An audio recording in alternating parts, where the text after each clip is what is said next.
안녕하세요. 저는 현재 38살 여자입니다. 살면서 저만 충격적인 상황을 겪은 줄 알았는데 여기 있는 사연들을 보니 정말 많은 사람들이 가슴에 상처 하나씩은 간직하고 있는 것 같아 제가 겪은 사연도 여러분들과 함께 공유해보고자 합니다. 사람 일이라는 게 나 하나 잘한다고 해서 모든 일들이 순조롭게 해결되는 건 아닌 것 같아요. 저도 정말 많이 노력했고 그 마음 알아주길 바랬는데 결국 등을 돌려야 하는 상황까지 발생이 되었네요. 후회는 없습니다. 뒤돌아 고개를 돌려봤자 달라지는 건 없을 거고 그렇다고 웃으면서 다시 반겨줄 일도 없을 것 같습니다.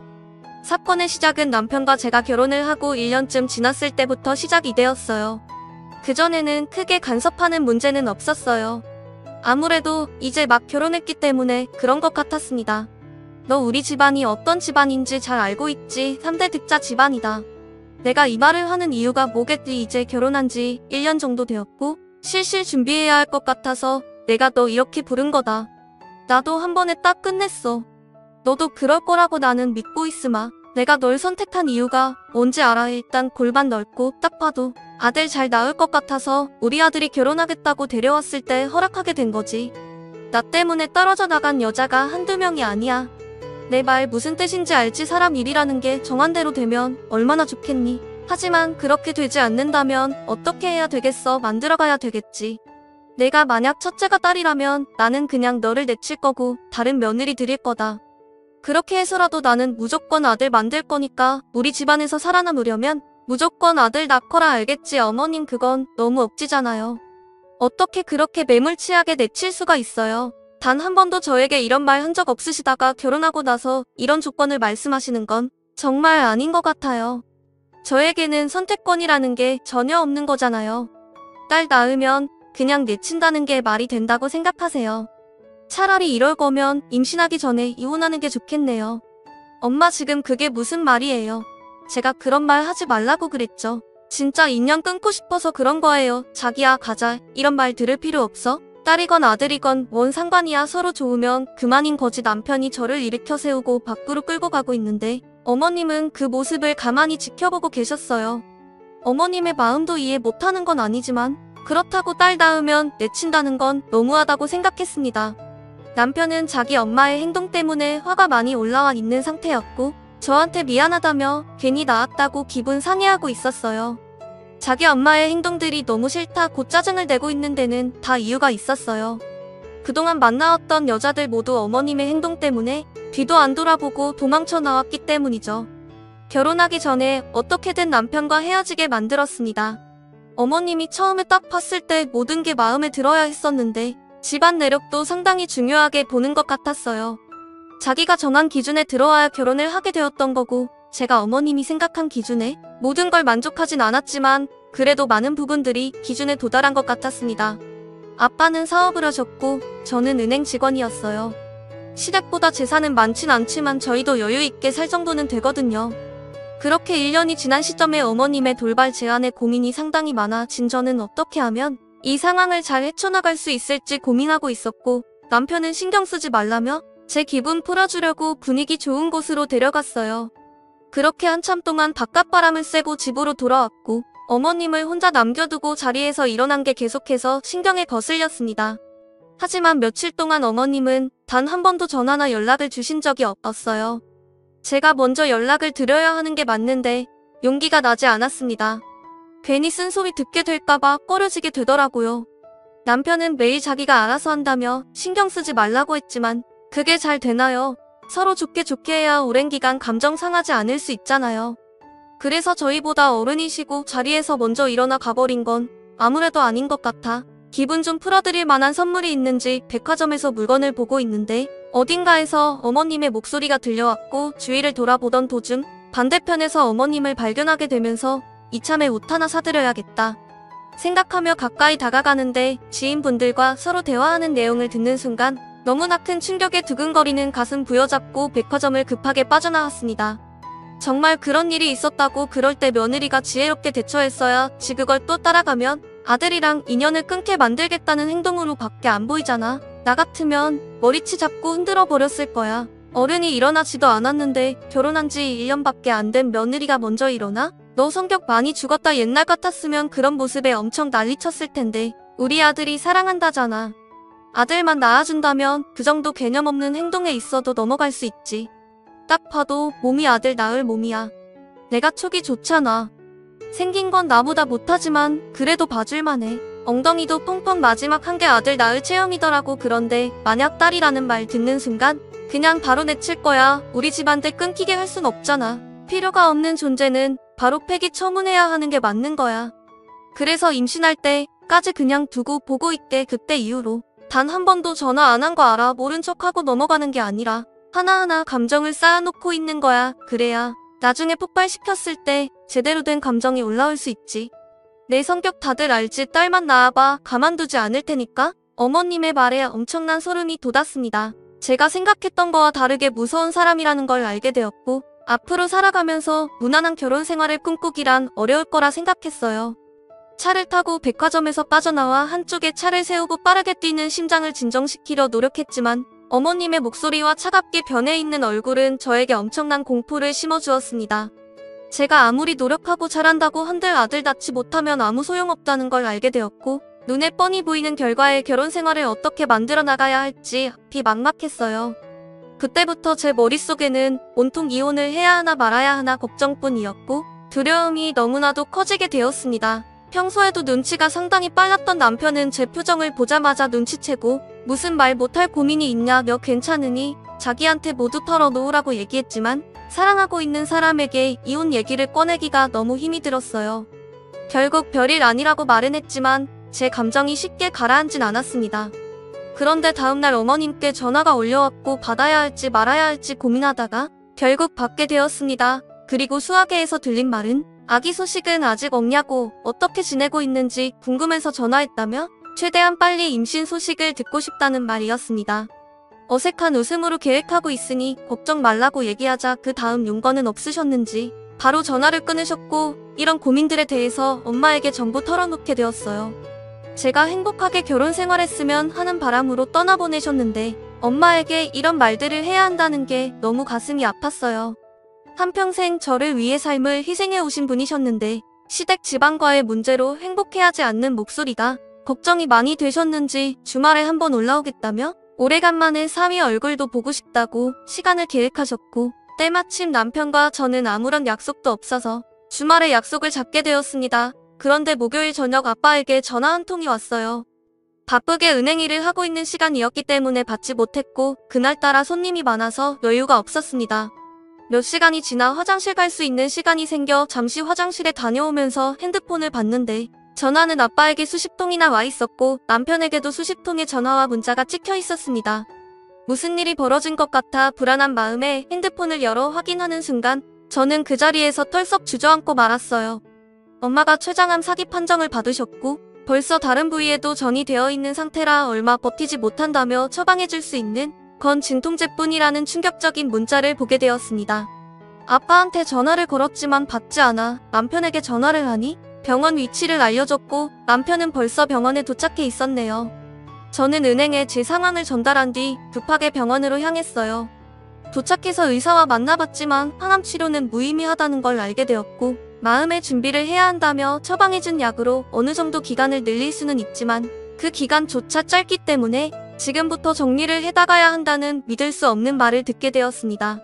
엄마는 주말에 저희 집에 와서 맛있는 음식이라도 해주려고 시장에서 장을 보다가 갑자기 쓰러지게 되셨고 상인분들 도움으로 급하게 응급실에 실려가게 된 걸 알 수 있었습니다. 그리고 아빠가 뒤이어 도착하게 된 거였죠. 의사의 말로는 췌장암이라는 게 대부분 초기에 발견되는 게 쉽지 않기 때문에 어려움이 많지만 보통 췌장암 사기면 그래도 통증이 심했을 텐데 그걸 참고 계셨다는 게 대단하다며 엄마가 이렇게까지 되었다는 거에 이해를 하지 못했습니다. 엄마는 계속해서 구토 증상을 보였고 의사는 암세포가 췌장의 제기능을 못하게 하여 이상이 생기면서 발생이 되는 증상이라며 기능이 거의 정지된 췌장에게 뇌가 반복적으로 효소를 분비하라는 신호를 보내는 과정에서 구토 증상을 일으키는 거라며 안타까워하고 있었어요. 방사선은 무의미했기 때문에 약을 처방받고 집으로 돌아왔어요. 그리고 누워있는 엄마를 보곤 하염없이 눈물을 흘렸습니다. 얼마 전까지만 해도 제가 봤을 때는 건강했던 걸로 기억하는데 갑자기 이런 상황이 오게 되니 앞이 캄캄했고 앞으로 엄마 없이 어떻게 살아가야 할지 너무 무서웠어요. 저와 함께 할 수 있는 기간은 얼마 남지 않았고 정해진 기간 동안 엄마와 좋은 추억을 만들고 싶어 직장인은 사정을 얘기한 뒤 엄마와 함께 시간을 보냈습니다. 아빠는 워낙 바쁘셨기 때문에 제대로 시간을 낼 수가 없었어요.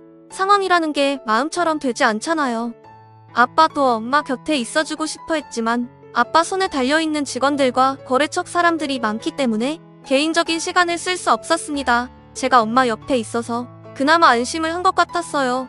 엄마는 한동안 저희 집에서 머물기로 했고 여태까지 살아오면서 하지 못했던 말들과 엄마와의 진지한 대화를 이어나갔습니다. 그러고 보니 성인이 된 이후로 엄마와 단둘이 오랜 시간을 함께 보낸 적은 없었던 것 같아요. 왜 그동안 그런 시간을 보내지 못했을까요? 나 살기 바빠서 엄마와의 시간을 보낼 수 없었다는 건 지금 생각해보니까 핑계에 불과했어요. 항상 저는 엄마에게 제 고민거리를 털어놓거나 필요할 때만 찾았지만 엄마는 항상 그 자리에서 저를 기다리고 계셨습니다. 제가 너무 이기적이었고 나쁜 딸 불효자처럼 느껴졌습니다. 엄마는 그런 제 감정도 알고 있었든지 힘없는 웃음으로 제 얼굴을 만져주셨고 항상 저에게 기운내라며 우리 딸이 최고라는 말만 해주셨네요. 엄마가 저희 집에서 지내기 시작하는 기간 동안 남편도 집에 일찍 들어왔고 최대한 많은 부분들을 신경 써주려고 노력했어요. 그런 모습들에 정말 고마웠고 앞으로도 남편과 평생을 행복하게 잘 살고 싶다는 생각이 들었습니다. 그렇게 다음날 제일 먼저 일찍 일어나 아침을 차렸고 셋이서 간단한 식사를 한 다음 바깥바람 좀 쐬고 싶다는 엄마의 말에 그릇을 정리하고 남편이 설거지를 해주는 동안 저는 외출 준비를 하고 있었어요. 엄마는 사위 설거지 시키는 게 마음에 걸렸는지 자기가 도와주겠다며 서로 얘기하고 있는데 차라리 제가 하겠다고 말을 하는 순간 초인종 소리가 들렸고 인터폰을 보니 시어머니가 아침 일찍 말도 안 하시고 오셨어요. 그래서 현관문을 열어드렸고 들어오시면서 아직도 소식이 없냐는 말부터 하기 시작하셨습니다. 그런데 걸어오시다가 남편의 모습을 보는 순간 갑자기 저희 엄마 얼굴에 따귀를 올려 붙이셨고 너무 갑작스러운 돌발 상황에 아무런 대처도 할 수가 없었어요. 저는 비명을 지르며 어머님한테 뭐 하는 거냐고 소리를 질렀고 남편도 마찬가지로 소리를 지르며 화를 내고 있었습니다. 서 있을 힘조차 없어서 겨우 일어나 있는 엄마에게 시어머니가 따귀를 붙인 건 다름 아닌 자기 아들 설거지 시켰다는 이유였네요. 우리 아들 내가 여태까지 키우면서 단 한 번도 설거지 시켜본 적 없었는데 감히 우리 아들한테 고무장갑을 끼게 만들어 자기 아들 아니라고 막대하는 거야. 뭐야 어디서 3대 독자 양반 집안 아들에게 고무장갑을 끼워. 너희들 제정신이야 보자 하니까 새아가 너 아주 막 나가는구나. 남자들은 주방에 발도 들이면 안 되는 거 몰라. 오냐오냐 해줬더니만 우리 아들을 그동안 부려먹고 있었던 거지. 세상 떠날 날이 얼마나 남았다. 고 사이 설거지까지 시키는 거예요. 생각이 없는 거 맞죠? 지금 제정신으로 시킨 거 아니죠? 이제 막 정신도 오락가락하세요. 지금 이 상황 며느리가 당연히 해야 할 문제인데 우리 아들에게 시켜주니? 자식 잘못 키운 부모가 맞아야 하는 게 당연한 거예요. 듣자 하니까 우리 엄마가 자식을 잘못 키웠다고 지금 그게 할 말이에요. 그럼 어머님은 얼마나 잘나셨길래 사람을 함부로 대할 수 있어요. 우리 엄마 몸 상태가 어떤지 뻔히 알고 계시면서 감히 손을 날려요. 저도 더 이상 참을 수가 없겠네요. 어머님도 어디 한번 당해보세요. 오늘 어머님과의 인연은 여기서 끝낼 거니 그런 줄 알아요. 저는 어머님한테 달려들었고 엄마는 하지 말라며 저를 붙잡고 말리고 있었습니다. 저도 눈이 돌아버린 상태라 아무것도 보이지 않았어요. 그런데 엄마가 갑작스럽게 너무 큰 충격을 받았는지 쓰러지게 되셨고제 남편이 엄마를 급하게 차에 태우고 응급실로 향했습니다. 점점 더 상황은 좋지 않았어요. 결국 엄마는 병원에서 누워 계셔야만 할 정도로 상태는 더욱 더 나빠졌습니다. 엄마가 갑자기 쓰러졌는데도 병원에는 찾아오지도 않으시는 시어머니의 행동에 너무 화가 났고 전화를 걸어보니 집으로 도망친 상태였습니다. 절대로 용서할 수 없는 행동에 고수한다며 난리를 치기 시작하자 엄마는 제 목소리에 눈을 뜨셨고 저를 진정시키려고 몸을 일으키려는 모습을 보이셨어요. 엄마가 우선이었기 때문에 나중에 다시 통화하자며 끊게 되었고 흥분된 감정을 가라앉히려 노력하고 있었습니다. 저는 아빠한테 전화해서 일도 중요하지만 엄마가 위태로운 것 같으니 당분간 일을 쉬고 엄마 옆에 있어주라며 부탁을 했어요. 아빠도 엄마의 상태가 더 나빠졌다는 말에 당장 서울로 올라오겠다며 전화를 끊었고 남편은 누군가와 통화를 하고 있었습니다. 알고 보니 어머님과 싸우는 소리 같았어요. 그런데 갑자기 저한테 전화를 바꿔보라고 하셨는지 저에게 다가와 전화를 바꿔주었고 시어머니는 저에게 단도직입적으로 물어보기 시작했습니다.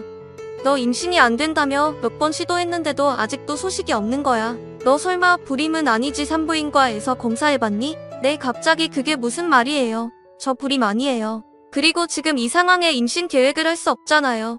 저희 엄마가 하루하루 위태로운 상태인데 어떻게 그런 말을 할 수가 있어요. 뭐든지 순서가 있다고요. 그리고 몇 번 시도했어도 임신이 쉽게 되는 것도 아닌데 너무 보치지 마세요. 때 되면 알아서 아기 낳겠죠. 더 이상 이런 문제로 전화하지 마세요. 남편과 제가 알아서 계획하고 준비할 거고 아들을 낳건 딸을 낳건 어머님 얼굴 볼 생각 전혀 없어요. 다시 한번 말하지만 저희 가족에게 한 번만 더 간섭하신다면 그땐 정말 가만두지 않겠습니다.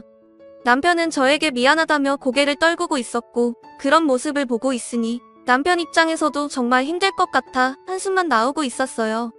아빠는 늦은 저녁 병원에 도착하셔서 저와 남편은 집으로 돌아갔고 널 부러진 집 정리한 후 그동안 쌓였던 피로 때문인지 너무 피곤해서 저도 모르게 잠시 누워있으려고 함께 몇 시간을 잔 건지 눈을 떴을 때 늦은 새벽이 되어 있었습니다.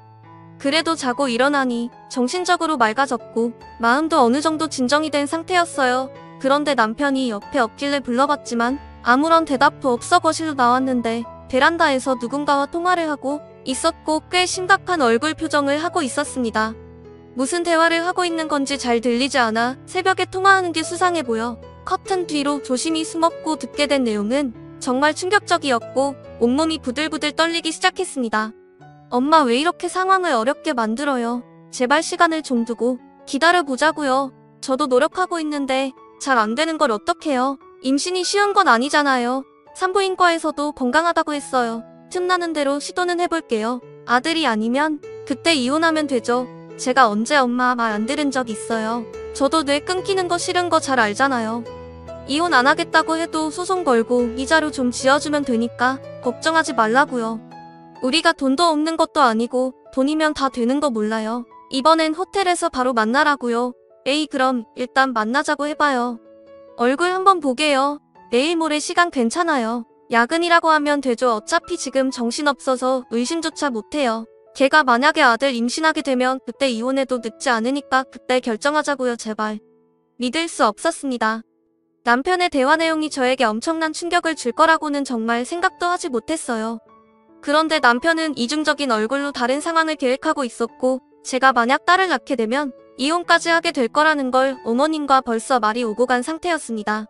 남편도 처음부터 저에게 접근한 이유를 알 수 있었고 제가 딸을 낳게 되면 무참히 버려질 거라는 걸 알게 된 순간 절대 용서할 수 없었어요. 이 모든 게 연기였다는 게 정신적으로 너무 힘들었네요. 저는 조심스럽게 안방으로 들어와 자는 척을 했고 뒤이어 들어온 남편은 저를 껴안으려고 준비하고 있었습니다. 임신 계획을 하려고 하는 것 같아 세차게 몸을 돌려 완강히 거부를 했고 그런 모습에 기분이 상했는지 뭐라고 궁시렁거리며 밖으로 나갔고 저는 함께 있는 것조차 끔찍하고 싫어서 병원으로 가려고 거실로 나오니 화들짝 놀라며 제 눈치를 살피고 있었어요. 저는 아무 말도 하지 않고 현관을 나서 병원으로 향했고 병실 문을 열었을 때 아빠는 엄마 옆에서 누워 잠이 들어 있었습니다. 저는 조심스럽게 엄마 옆으로 와서 이런 문제들에 대해 고민을 나누고 싶었지만 곧 있으면 세상 떠나시는 엄마한테 걱정 끼쳐드리고 싶지 않아 눈물만 훔치고 있었어요. 그런데 갑자기 엄마가 숨을 헐떡이기 시작했고 경련을 일으키는 모습에 당황해서 급하게 간호사를 부르자 방직의사가 엄마에게 심폐소생술을 진행하고 있었습니다. 너무 갑작스럽게 문제가 생기는 바람에 너무 무서웠고 저희는 뒤에서 그 모습을 바라보고 있었어요. 그런데 심폐소생술을 하면서 침대가 흔들리기 시작하자 무언가 떨어졌고 다가가 주워보니 엄마가 간직하고 있었던 것 같은 수첩이었습니다.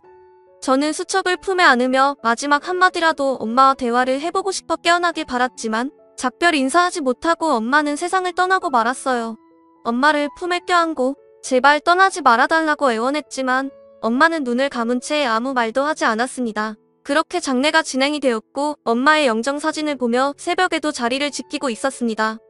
늦은 새벽 조용한 장례식장에서 엄마 영정사진을 보며 단둘이 앉아 마음속으로 대화를 하고 있던 도중 갑자기 엄마가 임종 직전 떨어뜨린 수첩 하나가 생각이 났고 가방에서 수첩을 꺼내 읽어 내려가는 순간 엄청난 내용을 알게 되었습니다.